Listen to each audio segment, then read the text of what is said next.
Alright, hopefully all is sounding good. Let's find a quick figure drawing reference.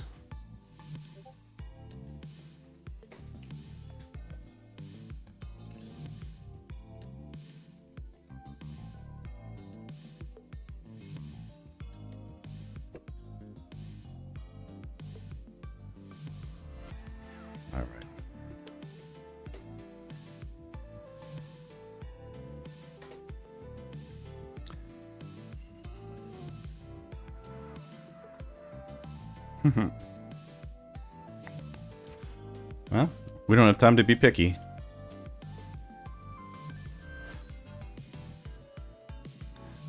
This one's cool.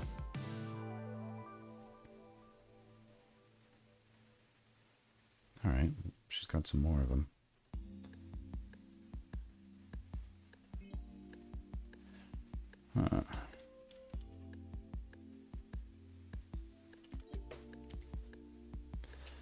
Aha. Well, what we have here is an opportunity to use a low resolution reference. So if we zoom in on this, we've got basically like a convincing, the thumbnail looks good, but we zoom in and we can see that it's heavily compressed. There's a lot of artifacting, you know, it's basically low resolution and we can only zoom in so far. This is actually a good thing sometimes because it forces us to use our knowledge and our imagination to fill in the gaps. And for figure drawing, like we're not able to get a good read on like her facial details. Like if we really zoom in, there's just not a lot there. We can see where her eyes are, but not enough detail to get caught up in those details. All right. Okay, so we'll use this pose. It's kind of a fun pose. Who cares, right? Just need something.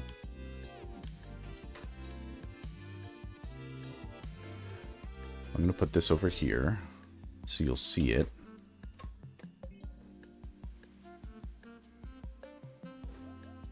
Let's start. And so we have 26 minutes. I'll give myself a very limited window of time.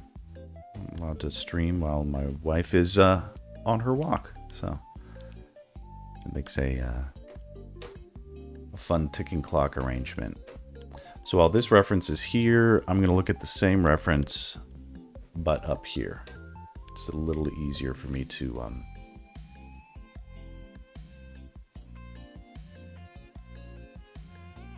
get a bead on it.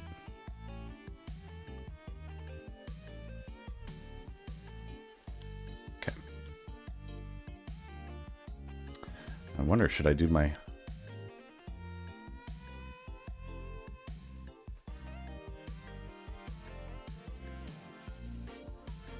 no undo button challenge? Continue the streak. It's hard because it's a habit, but I'll try. I'll try not to. And let's use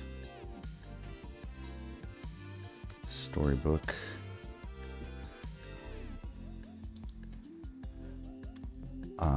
But we're going to try something slightly different. Let's go a little darker and a smaller brush size.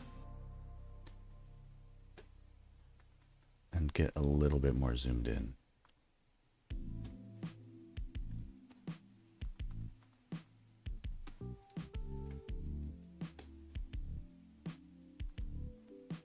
Cool.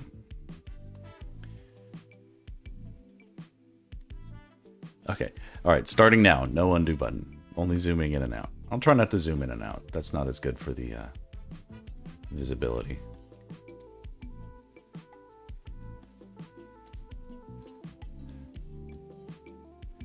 I've erroneously foregone the line of action. Let's just get that back. Just something, right? We don't have to adhere to it.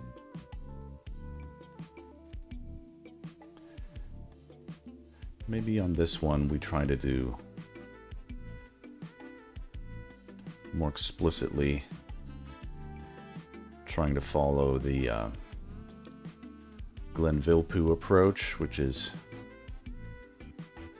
very much about finding and establishing those rhythms.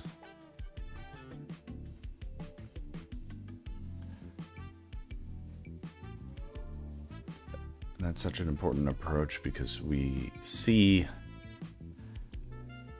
how the forms relate as they do their work.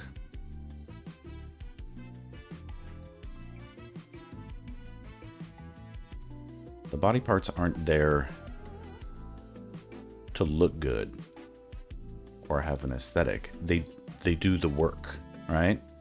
And so what it looks like is based on the work that it does, right?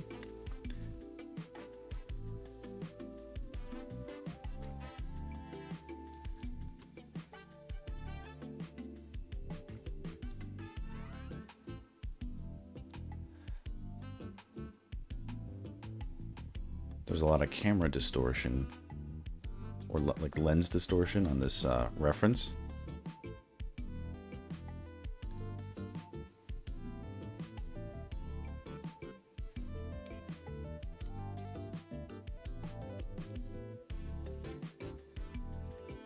It's tricky to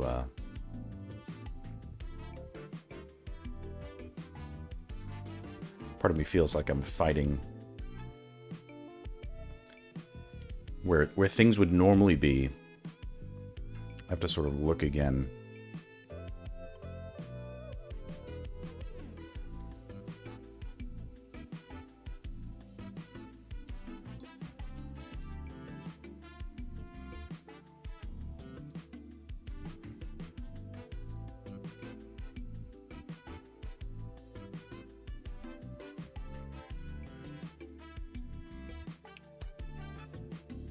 Minutes.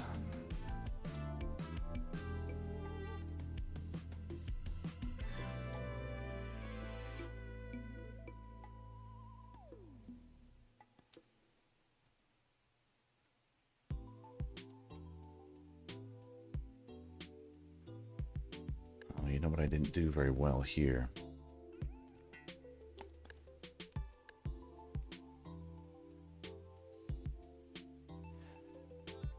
There's this great rush of force coming up from her feet up through her back. There's like this great arch, right? Oh shit. Well, I'm gonna have to undo that, but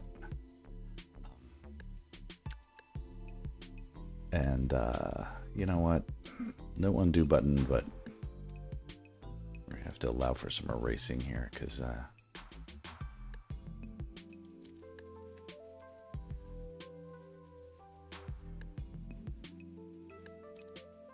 it's okay because I'm humble about it, okay?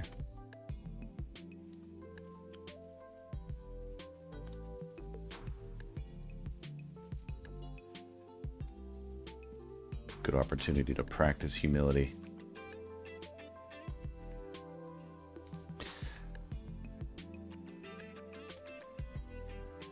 Figure drawing is like our daily humiliation ritual.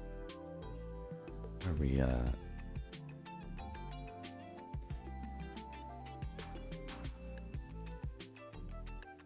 get to gather together and demonstrate that we all suck at drawing.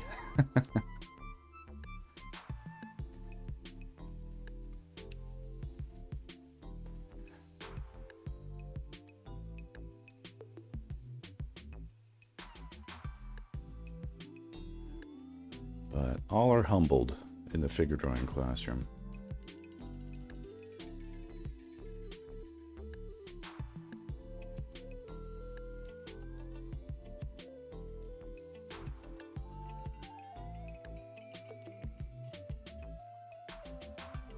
Let me look at my thumbnail. Is it atrocious? Yeah, it's really bad. That's okay. Jesus. At this point, I think I should just start over. Yeah, there's still 20 minutes left. All right, this is what not to do.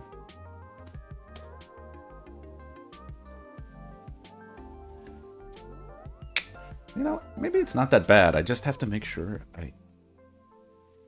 Oh. Hold on. I don't know what just happened. Alright, everything's still working. Okay. This will be a shitty stream where we do bad drawings. That's okay.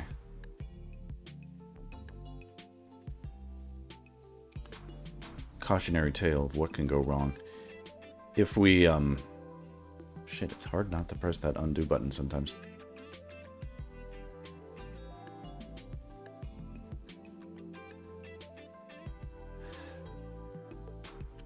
This is kind of underscoring, like, kind of what is the danger of being too close to your model in a figure drawing class.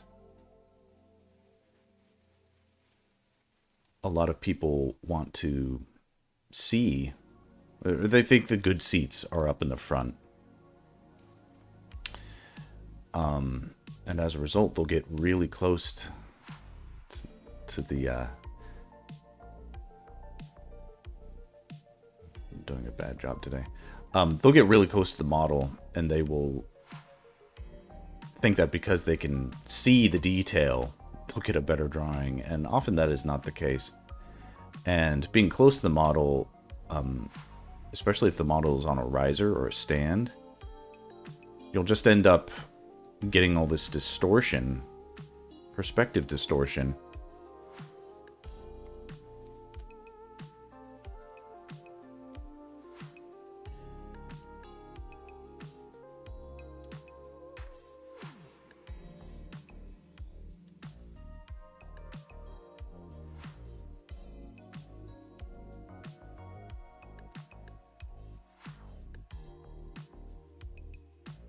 And that'll throw off your proportions.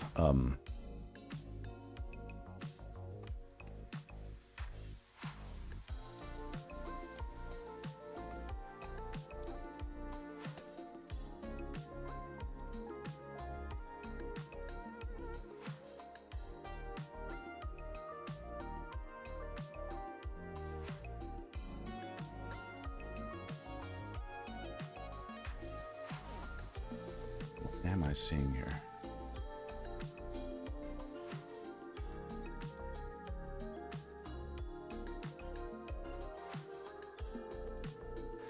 This will not be one for the greatest hits, but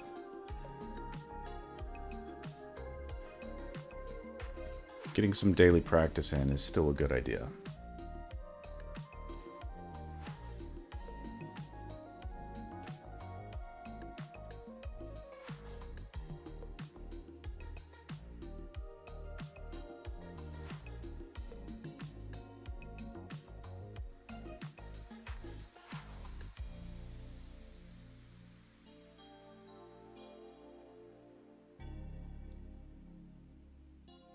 Let's make sure we get those hands looking small.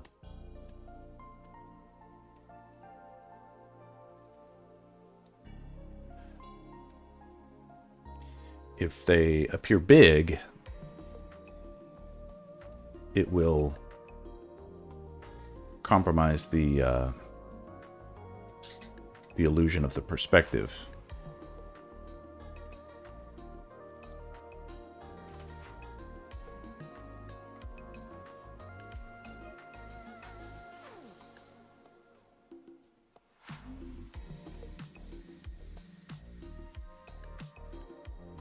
Definitely make sure these feet look big.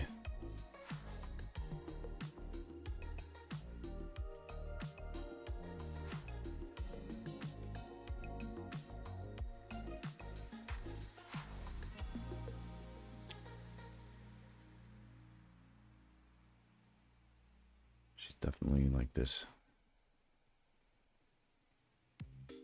Red Sonja model type.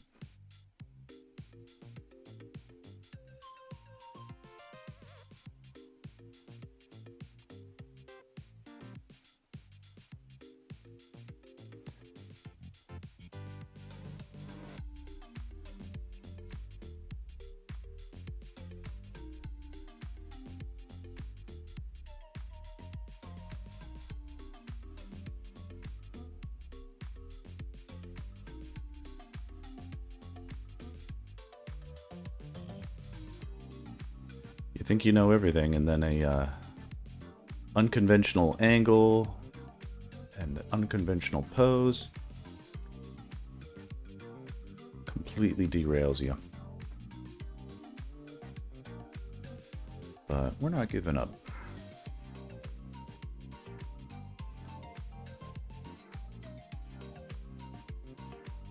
We can lean into the weirdness of a drawing.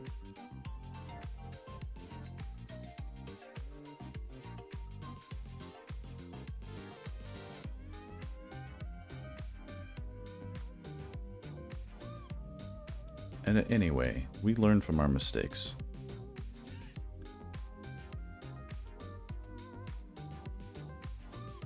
Same as our accomplishments.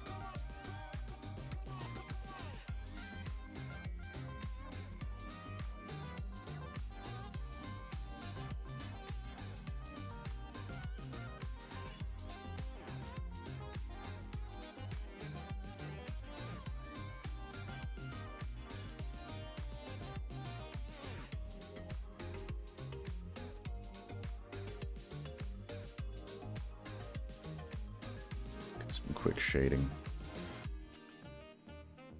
Man, I'm trying not to hit that undo button, but I'm making so many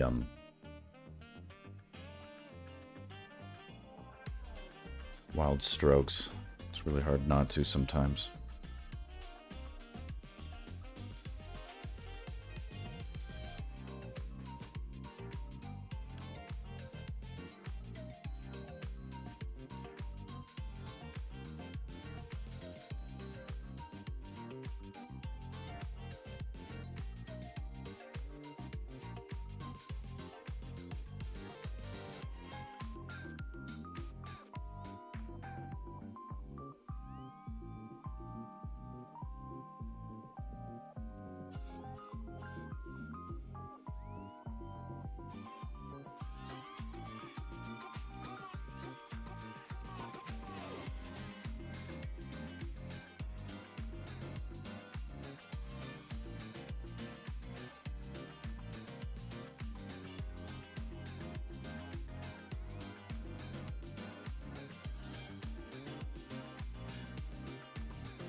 Jeez.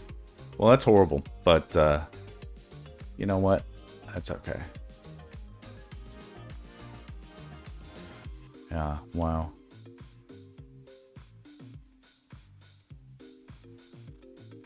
Yeesh.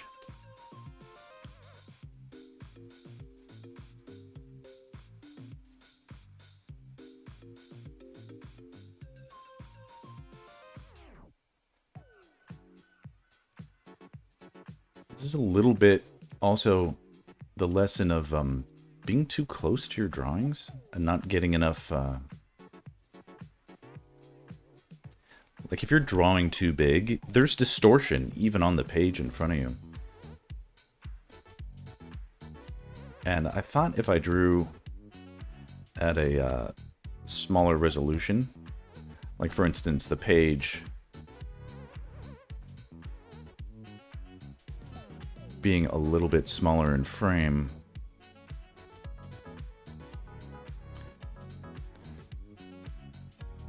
it's a little closer to the sizes that I work in generally. Essentially, if you're not used to it, if you're used to working small, drawing big can introduce a lot of just distortion from your own eyeballs. The distance from your eyeball to the bottom of your page to the top of the page, if it's farther away, there's distortion there.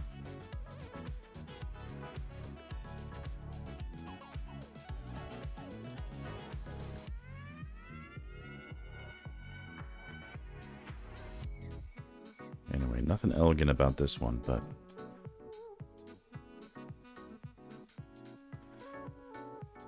you'll just have to trust me when I say I learn a lot from drawings that suck.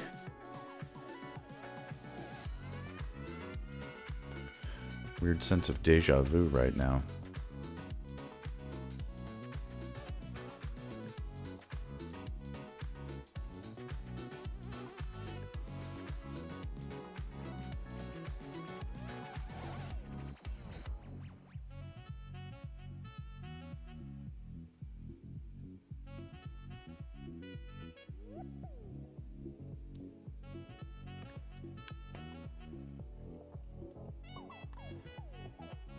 just for an experiment, since this is essentially just a throwaway, let's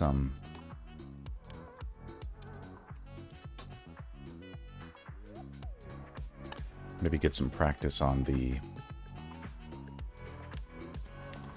lighting stuff.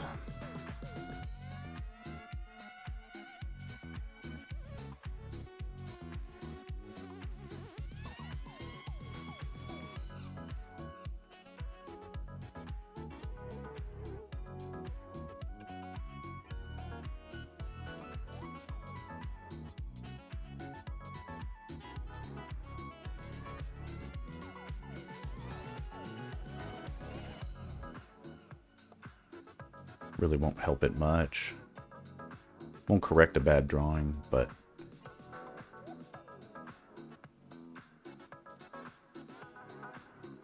it's an opportunity to practice. And it's something that I'm going to bring into stuff anyway. Lighting stuff, yeah. Well, in this case, it's like kind of a shitty drawing that I'm like, if it's kind of throwaway anyway, like I'm not gonna be able to like post this as an example of like, hey, look at this great job I did, for instance. And it's not even that bad. It's just sort of,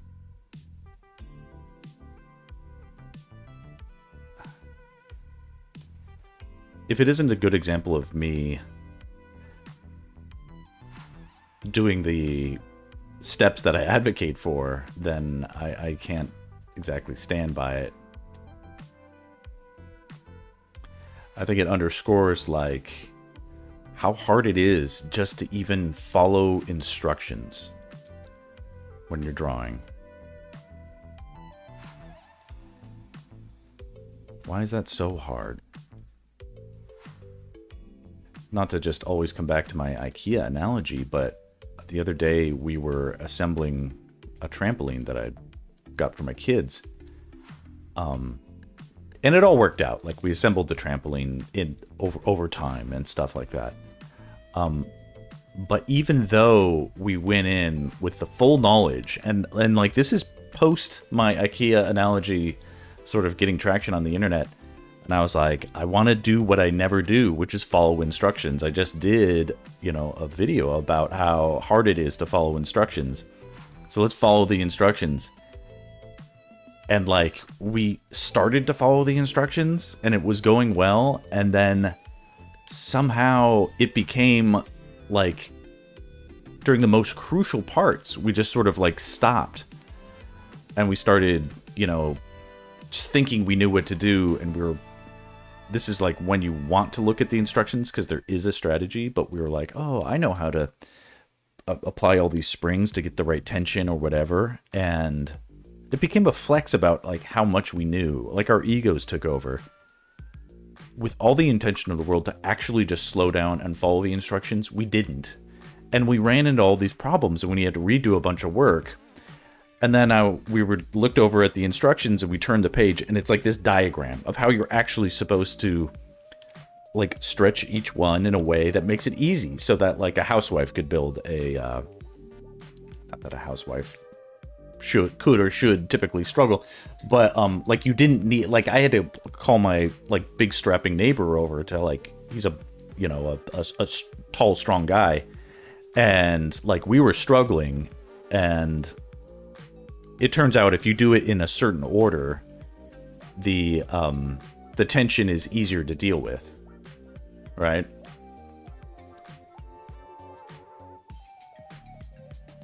But it's just amazing how impossible it is to do what you're told.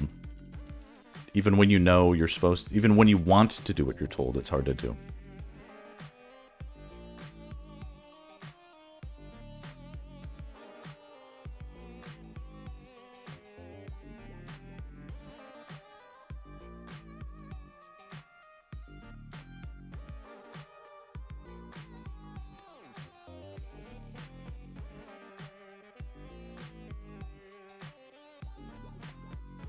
All right, 3 minutes left. Sextra, thanks for joining. I know I'm still in my, is he going to stream or isn't he, kind kind of phase, and since I'm only doing this when my wife is out on a walk, it sort of depends on a little bit of if she feels like walking that day and when.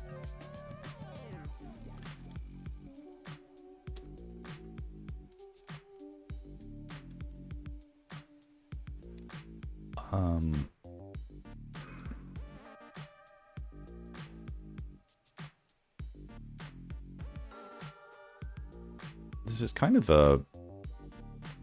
It's not like this is looking goated, but it isn't looking as bad as it did initially to me.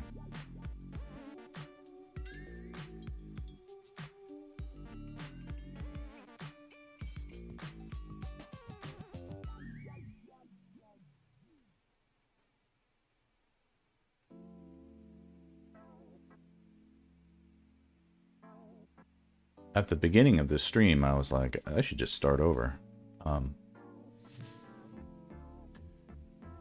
Yeah, I was like, there's possibly a learning opportunity, or at least I can demonstrate, like, how not to do, like, that typical creator thing where you're like, I hate it, and you, like, crumble it up and you throw it against the wall and it falls next to the giant pile of discarded drawings.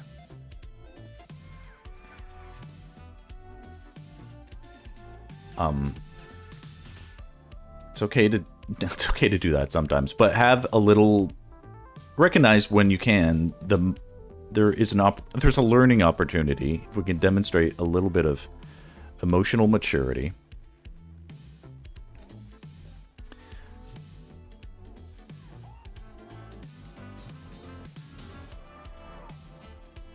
And get something out of your time.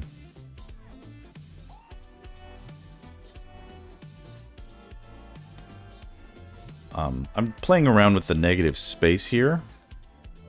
It's been something I've been doing in my pieces where sometimes it's tricky to know, like, where to make the outside contour lines. And therefore, and even for me, it's hard to do that sometimes. But what I've sort of come upon is that while that is hard, what's sometimes easy is defining negative space, sort of as a process of elimination, determining what does and doesn't have your figure in it. If you can define the negative space, you just invert it, and that's your positive space, right?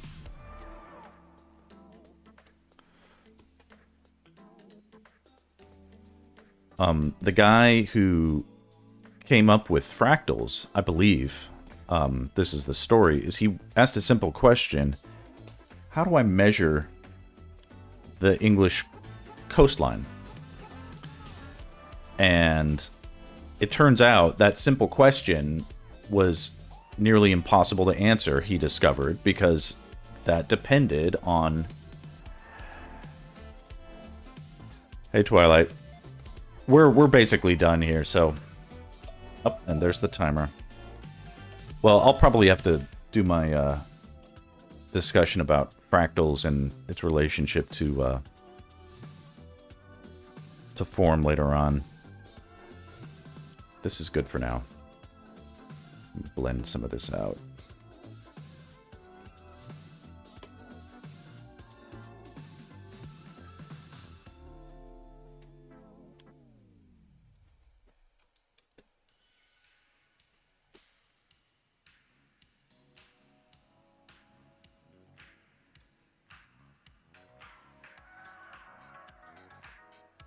That's not even that bad.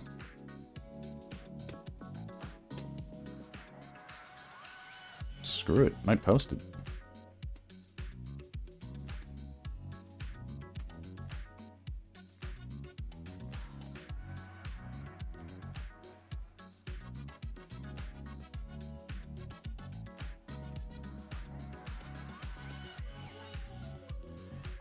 Anyway, because he couldn't measure the English coastline the way he thought it should be simple, because there are so many, like, tide pools and rivulets and things that were sort of like, how do you define what is and isn't in the coastline when the more you drill down deeper, like the more infinite detail you see in the space. So it was sort of like a paradox. What would have probably been simpler had me thinking the other day is if he had instead of measuring the coastline, just measure the volume of the ocean, right? Because that's like pretty finite, and then you can extrapolate from that. So basically measuring the negative space instead of the positive. That was my take on what could have been a better solution.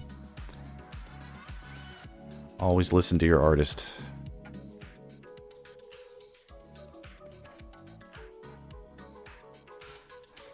The ghost of Mandelbrot is spinning in his grave.